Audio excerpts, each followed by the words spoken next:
पीयूष ग्रंथि मानव शरीर के किस अंग में स्थित होती है? मस्तिष्क में, हृदय में, यकृत में, फेफड़े में? कमेंट करके बताओ सब लोग। पीयूष ग्रंथि मानव शरीर के किस अंग में स्थित होती है? तो ये स्थित होती है मस्तिष्क में। कहाँ पर स्थित होती है?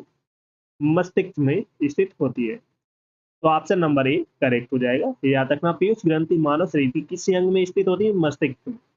तो ए आंसर राइट हो जाएगा। नेक्स्ट क्वेश्चन है, हमारे वायुमंडल में कार्बन डाइऑक्साइड CO2 की मात्रा लगभग कितनी होती है? कमेंट करके बताओ सब लोग, कितनी होती है? सभी को बताना है। हमारे वायुमंडल में कार्बन डाइऑक्साइड की मात्रा लगभग कितनी होती है? तो ये होती है 0.03%। ये याद रखना, कितनी होती है? 0.03%। तो ऑप्शन नंबर बी करेक्ट हो जाएगा। आई होप सभी का ऑप्शन नंबर बी करेक्ट होगा। चलो सभी लोग क्लास को जैसे लाइक शेयर कर दो सभी लोग। जो फर्स्ट टाइम आज करें चैनल को सब्सक्राइब कर लेना, जिससे कि आने वाली क्लास का नोटिफिकेशन आपको आज फटाफट पहुंच जाए। चलो नेक्स्ट क्वेश्चन है, निम्नलिखित में से कौन सी गैस चूने के पानी को दूधिया कर देती है? निम्नलिखित में से कौन सी गैस चूने के पानी को दूधिया कर देती है? Hydrogen, carbon monoxide, carbon dioxide, oxygen? Comment करके बताओ सभी लोग। तो ये है option number C, carbon dioxide. तो सी आंसर राइट हो जाएगा। नेक्स्ट क्वेश्चन है, ऑक्सीजन की खोज किसने की थी? क्रिस्टले, कॉर्लसीले ने, विलियम्स हार्वे ने, ए बी दोनों? कमेंट करके बताओ सभी लोग। ऑक्सीजन की खोज किसने की थी? तो ये की थी क्रिस्टले ने, कॉर्लसीले ने, दोनों ने की थी ऑक्सीजन की खोज। ये याद रखना। नेक्स्ट क्वेश्चन है, कितनी ऊंचाई पर ऑक्सीजन की मात्रा नगण्य हो जाती है? चलो बताओ, कितनी ऊंचाई पर ऑक्सीजन की मात्रा बिल्कुल ना के बराबर हो जाती है? 50 किलोमीटर, 80 किलोमीटर, 100 किलोमीटर, 120 किलोमीटर? चलो बताओ, कितनी ऊंचाई पर ऑक्सीजन की मात्रा बिल्कुल ना के बराबर हो जाती है? 120 किलोमीटर। 120 किलोमीटर पर ऊंचाई पर ऑक्सीजन की मात्रा बिल्कुल ना के बराबर नगण्य हो जाती है। तो याद रखना। नेक्स्ट क्वेश्चन है, हमारी पृथ्वी का वायुमंडल कितने भागों में बटा हुआ है? चलो बताओ, 3 भागों में, 4 भागों में, 5 भागों में, 6 भागों में? तो कमेंट करके बताओ सभी लोग, हमारे पृथ्वी का वायुमंडल कितने भागों में बटा हुआ है? तो ये बटा है 5 भागों में। कितने भागों में बटा है? 5 भागों में बटा है। तो ऑप्शन नंबर सी करेक्ट हो जाएगा। सभी का ऑप्शन नंबर सी करेक्ट है। चलो नेक्स्ट क्वेश्चन है, निम्नलिखित में से कौन वायुमंडल की सबसे गर्म परत है? Thermosphere, mesosphere, ionosphere, stratosphere? चलो बताओ, निम्नलिखित में से कौन वायुमंडल की सबसे गर्म परत है? तो ये है थर्मोस्फियर।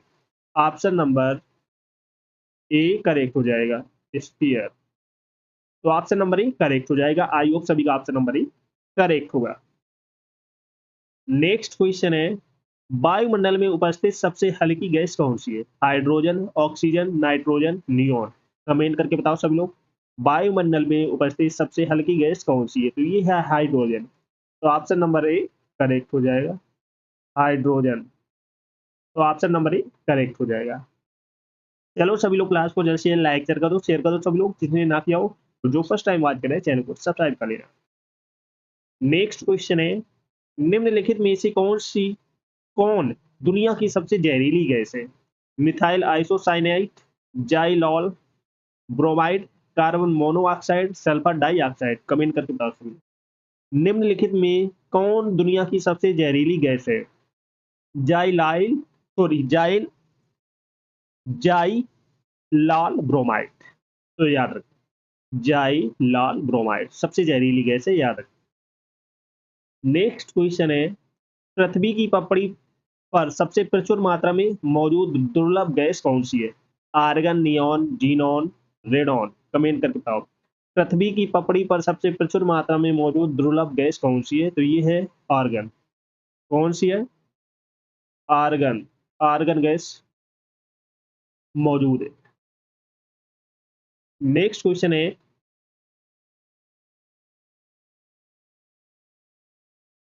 हमारी पृथ्वी में सबसे अधिक मात्रा में कौन सी धातु मौजूद है? चलो बताओ, लोहा, एल्यूमिनियम, तांबा, जिंक? हमारी पृथ्वी में सबसे अधिक मात्रा में कौन सी धातु मौजूद है? तो एल्यूमिनियम मौजूद है, याद रखना।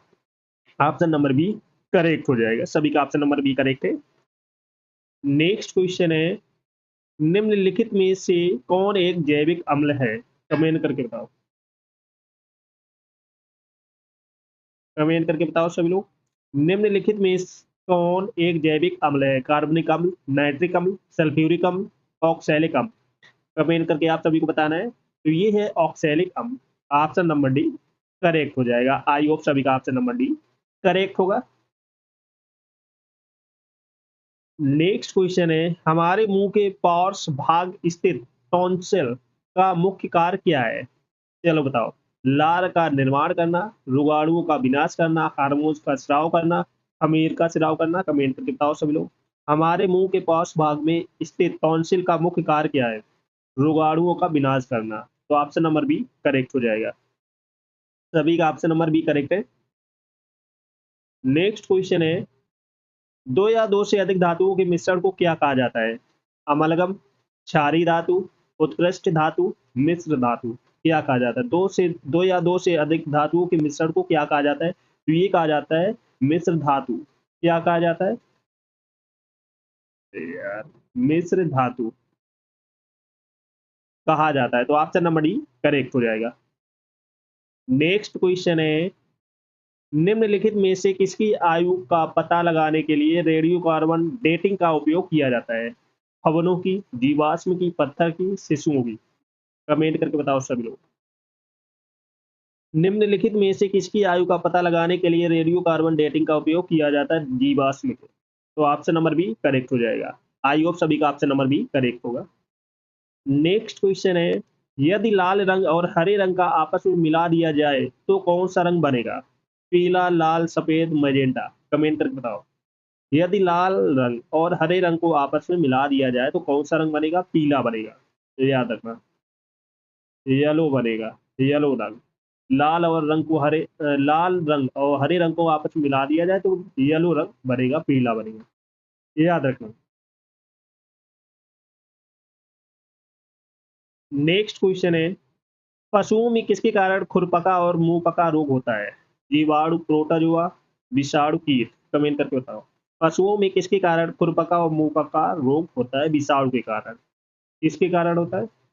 विषाणु के कारण खुरपका और मुंहपका रोग होता है। नेक्स्ट क्वेश्चन है, ट्यूबलाइट में मुख्यतः कौन सी गैस भरी जाती है? चलो बताओ। आर्गन और मीथेन, पारे का वाष्प और आर्गन, हीलियम और पारे का वाष्प, हीलियम और आर्गन। ट्यूबलाइट में मुख्यतः कौन सी गैस भरी जाती है? तो ये भरी जाती है पारे का वाष्प और आर्गन। याद रखना। तो ऑप्शन नंबर बी करेक्ट हो जाएगा। सभी का ऑप्शन नंबर बी करेक्ट है। चलो सभी लोग क्लास को जैसे लाइक शेयर कर दो सभी लोग। जो फर्स्ट टाइम बात करें चैनल को सब्सक्राइब कर लेना। निम्नलिखित में से किस तत्व की कमी से घेंगा रोग होता है? चलो बताओ। निम्नलिखित में से किस तत्व की कमी से घेंगा रोग होता है? नाइट्रोजन की कमी से, कैल्शियम की कमी से, फास्फोरस की कमी से, आयोडीन की कमी से। कमेंट करके बताओ। बहुत अच्छा क्वेश्चन है। निम्नलिखित में से किस तत्व की कमी से घेंगा रोग होता है? सभी को बताना है। बताओ फटाफट। तो किसकी कमी से होता है घेंगा रोग? आयोडीन की कमी से। आयोडीन की कमी से घेंगा रोग होता है। तो ऑप्शन नंबर डी करेक्ट हो जाएगा। सभी का ऑप्शन नंबर डी करेक्ट है। चलो नेक्स्ट क्वेश्चन है, पावर ट्रांसफार्मर की कार्य प्रणाली का सिद्धांत किस नियम पर आधारित है? चलो बताओ। पावर ट्रांसफार्मर की कार्य प्रणाली का सिद्धांत किस नियम पर आधारित है? फैराडे के नियम पे, हुक के नियम पे, न्यूटन के नियम पे, आइंस्टीन का सिद्धांत। चलो बताओ सभी लोग। कौन सा ऑप्शन करेक्ट होगा? तो ये नियम है फैराडे के नियम। फैराडे का नियम पर आधारित है। तो याद रखना। आई होप सभी का ऑप्शन नंबर ही करेक्ट होगा। सभी का ऑप्शन नंबर ही करेक्ट है। चलो सभी लोग क्लास को जल्द से जल्द लाइक शेयर कर दो सभी लोग, जिसने ना किया हो। जो फर्स्ट टाइम वॉच करें चैनल को सब्सक्राइब कर लेना। चलो नेक्स्ट क्वेश्चन है, रडार सिस्टम में उपयोग की जाने वाली तरंगे किस प्रकार की तरंगों का उदाहरण है? चलो बताओ। सूक्ष्म तरंगे, इंफ्रारेड इंफ्रारेड तरंगे, इंफ्रासोनिक तरंगे, इनमें से कोई नहीं। चलो बताओ सभी लोग। रडार सिस्टम में उपयोग की जाने वाली तरंगे किस प्रकार की तरंगों का उदाहरण है? ऑप्शन ए करेक्ट हो जाएगा। सूक्ष्म तरंगे। सूक्ष्म तरंगों का उदाहरण है। तो ऑप्शन नंबर ए करेक्ट हो जाएगा। सभी का ऑप्शन नंबर ए करेक्ट है। चलो सभी लोग क्लास को जल्द से जल्द लाइक शेयर कर दो सभी लोग। जो फर्स्ट टाइम बात करें चैनल को सब्सक्राइब कर लेना, जिससे कि आने वाली क्लास का नोटिफिकेशन आपके पास फटाफट पहुंच जाए। और जिसने पिछली क्लास से ना देखी हो जाकर देख लेना, एक क्लास आपको मिस नहीं करना है। Got it? सभी को शेयर कर दो फटाफट।